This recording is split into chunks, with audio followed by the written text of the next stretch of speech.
We are rolling. Good morning, everybody. How are we doing? Doing all right? Let me change this. Yeah, there we go. All right. Get a better field of view. Cool. Anything interesting happen since the last time I saw you? Nothing crazy. All right. Thought I'd ask. Let's pop this up.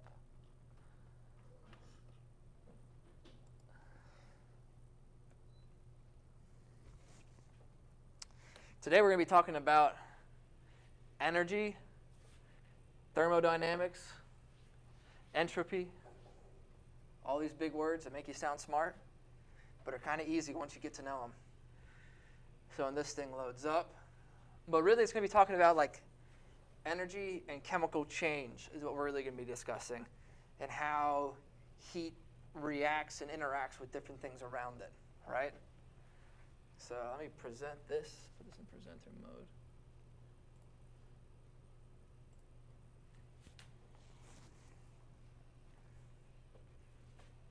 So yeah, exactly. Energy and chemical change. So when we talk about energy,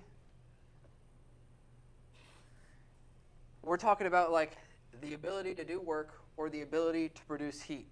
We're not talking about essentially like plugging into an outlet or anything. That is energy, yes, but we're talking about it in like the sense of science. Like when scientists talk about energy, they're talking about this, right? It takes energy for us to get up and walk around. It takes energy for us to push a box up a hill. That's doing work.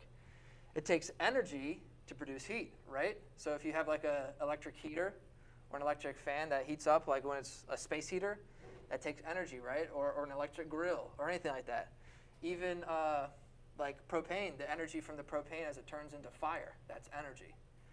So just think about energy in that way when we're talking about it like this. So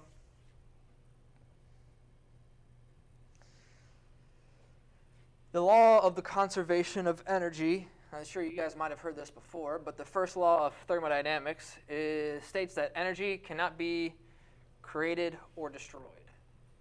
All right? And I think you guys may have heard that before in like just popular media, but essentially it's saying that like all the energy that there is all the energy that there ever will be, right? Our universe has a set amount of energy, and that's that, right? So when we think about energy, we're not like creating energy by doing something or destroying energy by doing something. We're just simply transferring energy from one thing to the next, right? So my example of pushing a box up a hill, I'm putting energy into the box and pushing the box up the hill. I'm not creating energy by moving. I'm not like destroying the energy from myself, right? And just transferring it into another object. So that's what the first law is saying. The first law of thermodynamics is essentially energy is transferred from one object to another. It's not created or destroyed.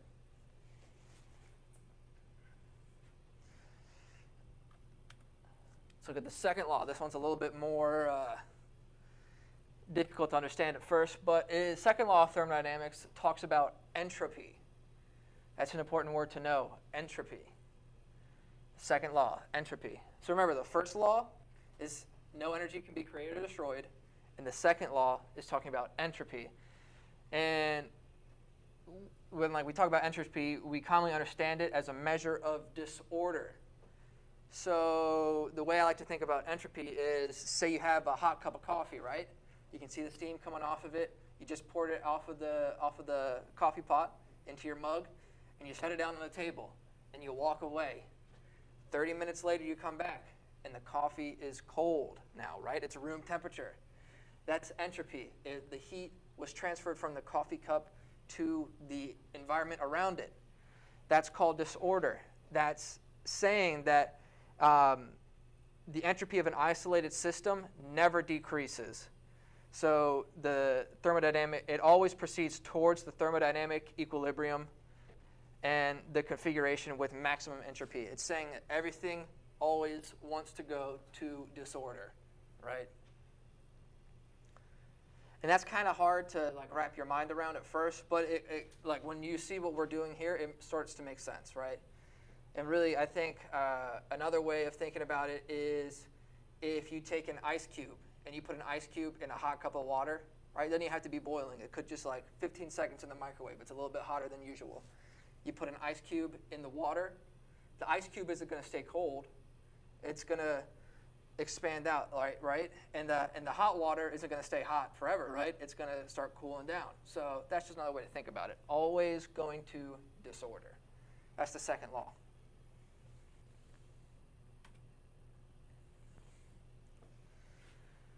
Moving on. We want to talk about how food stores chemical energy, right? So we measure this chemical energy in calories. You guys read this on the food labels all the time, right? How many calories? You want to count your calories. If you want to lose weight, you eat less calories than you consume or burn off in a day, right? So the way we measure calories, or the reason why we measure calories the way we do, is because a calorie is the amount of heat that raises 1 milliliter of water 1 degree Celsius, all right? But remember, and this is important to remember, 1 milliliter of water can also be written as 1 gram of water, right? So 1 gram and 1 milliliter, the exact same things. If I have 100 milliliters of water, I have 100 grams of water. If I have 50 milliliters of water, I have 50 grams of water. It's interchangeable. 1 milliliter is equal to 1 gram. And fun story about that, that's how they set up the metric system, I believe. 1 cubic centimeter is equal to 1 milliliter is equal to 1 gram. So way to go, scientists of the 700s, I guess. I don't know when the metric system was made. A while ago. But yeah. We measure this chemical energy in calories that we measure from the food.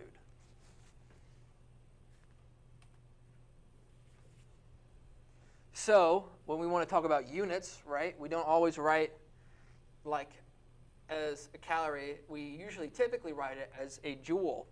The joule is the scientific unit of heat and energy. And it's essentially, so 1 calorie is equal to 4.18 joules, right? That's sort of the conversion that we have going on. So it's saying 1 calorie, or 1 gram of water heated up, temperature rise by 1 degree Celsius. So 1 gram of water, the temperature rose up by 1 degree Celsius. The amount of energy to do that is 4.18 joules. Does that make sense? If it doesn't, it will. It'll come with it. It's a little bit difficult to absorb at first. But you have to put energy into this system, right? So the energy, we're saying, is basically heat, right? The energy is heat right now. And so we're putting energy into this gram of water, and to raise it 1 degree Celsius, it takes, and we measure this out, it takes 4.18 joules.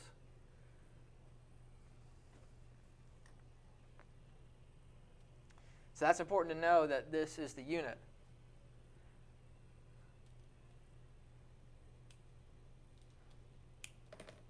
All right.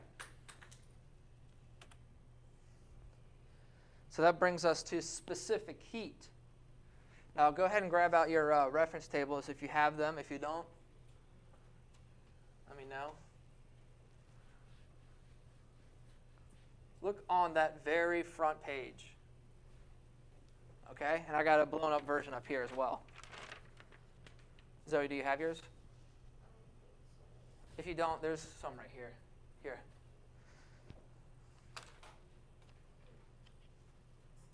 Okay, okay, cool. Look on the very front, right?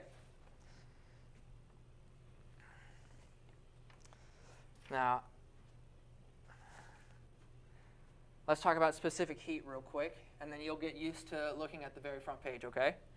So specific heat is the amount of heat required to raise the temperature of 1 gram of any substance 1 degree Celsius. Okay? So specific heat is sort of like a calorie, but we're taking it the step further. We're generalizing it another step forward. Because a calorie is only referring to water, but specific heat is referring to any substance, right? Specific heat is how we calculate any substance. So all substances are different. Iron has a lower specific heat than water. Water is hard to heat up. So let's look at our chemistry reference tables here. I'm going to go ahead and see how far I can zoom in. Oh, well. You can't really see it from that far back. But you can see, is it loaded up on the computer? The tables, yeah, look down on the bottom. Okay. I want to escape out of that, yeah, look down on the bottom, it's a PDF. There it is. Ah, this is perfect. Okay. So you guys go ahead and follow along with me. So right here, we can see the specific heat of water, right? That's what this is saying, specific heat of water. Now, there's 3 different specific heats of water.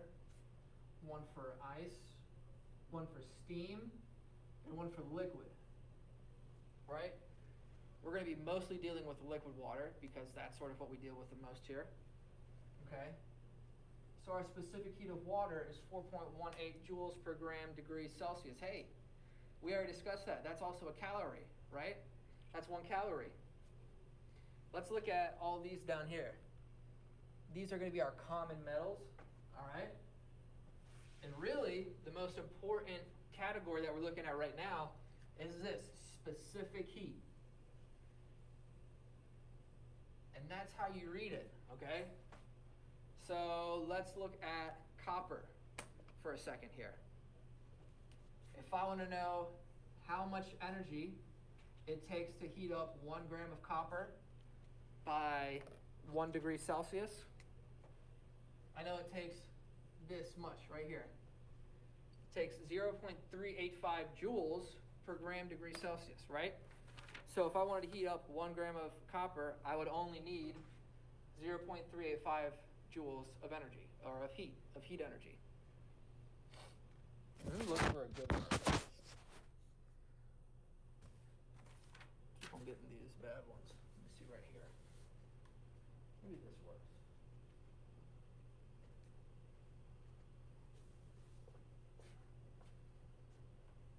That's better. Okay.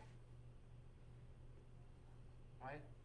And again, we can do this for any one of these that we have listed up here, right? So mercury. If you look at mercury, 0.140. Right? So these are just the different specific heats of these different objects. These are already been calculated out for us. This is really nice. Remember this, right? Always reference this. This is reference table, very important. All right. Let's go back to our PowerPoint.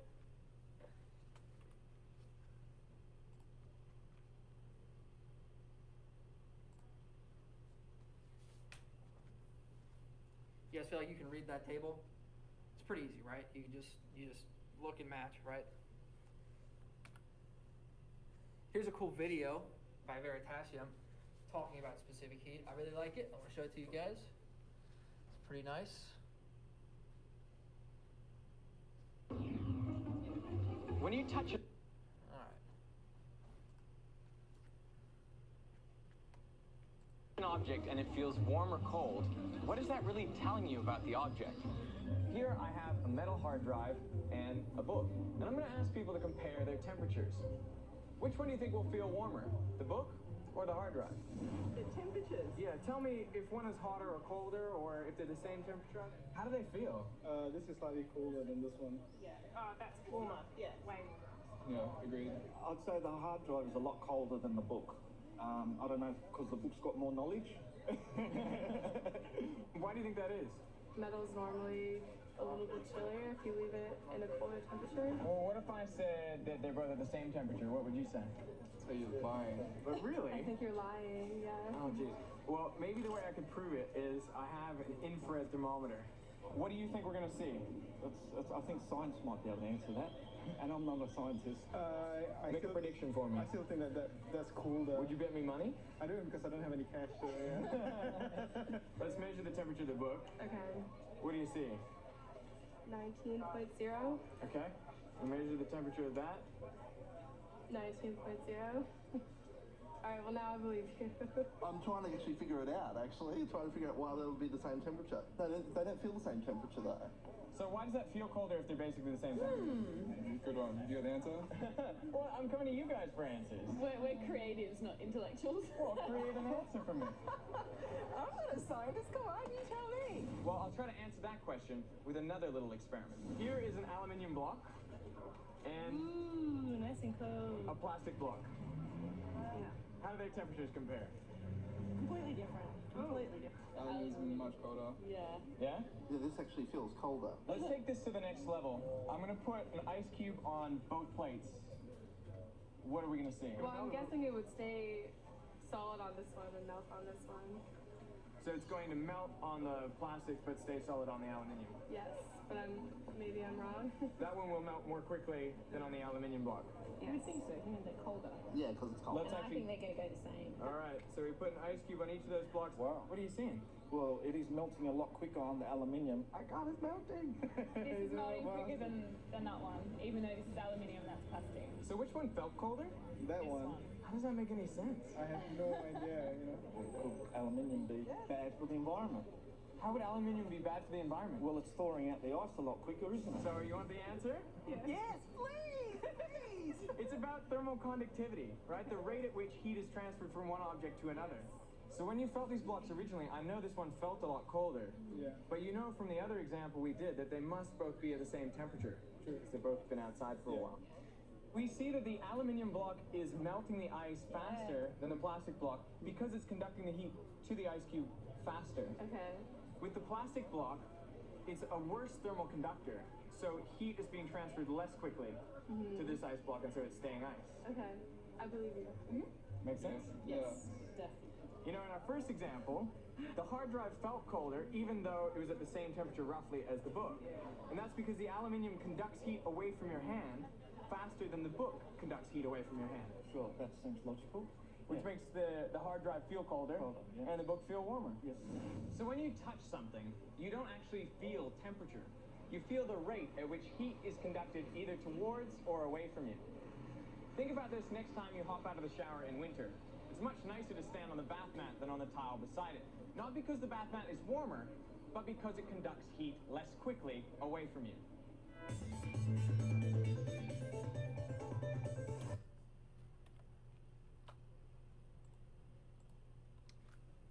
me pull this up real quick, actually.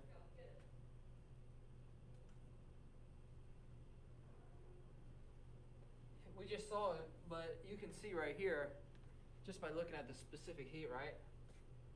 I mean, compare this. Oh, let me show you this, actually. There we go. Let's do this better. Yeah. So we have the specific heat, aluminum right there, right? We have the specific heat of ice right here. Specific heat is way lower, right? So it's far easier for the aluminum to transfer the energy or the heat from it to something else, or from something else to transfer it to it, right? And that's what he was talking about right there. Thermoconductivity, just basically the transfer of heat from one object to the other. So this, I mean, as it's relatively high compared to the other metals, it's still fairly low, right? 0.897 joules is fairly low for specific heat. So that just got transferred into the ice, which made it melt a lot faster than the plastic did. Cool. All right.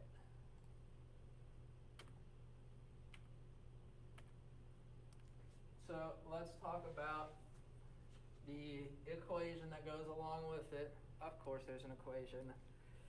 Look on the second page of your reference tables. Or excuse me, it might even be the third. Let me grab one and see. The page with all the formulas, right? You're looking at it. Now, go all the way down until you find the one that says Q equals mc delta T. Do you see that one?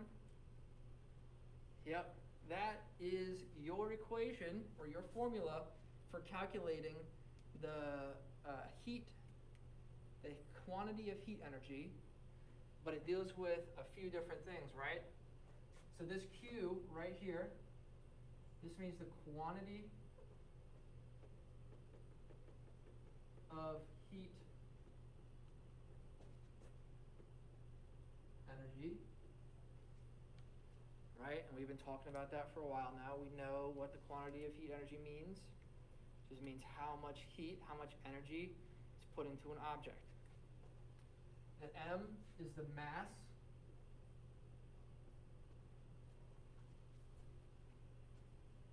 This C is the specific heat of the measured object.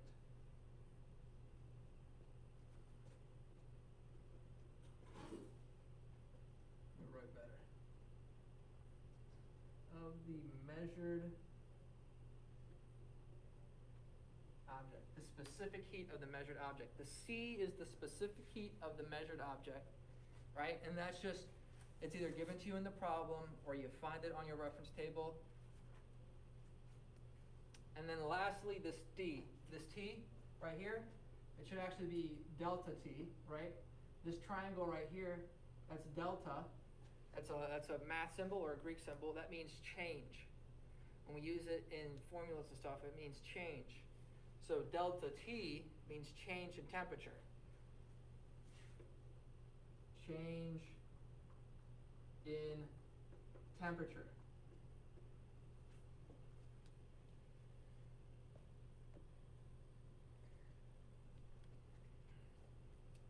All right, so this equation starts to like basically solve itself, right?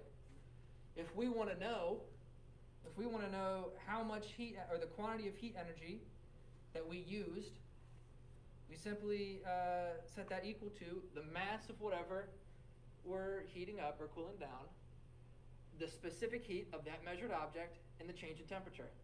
And that just gives us our answer. It's very easy, very straightforward. We'll do a couple of examples right now.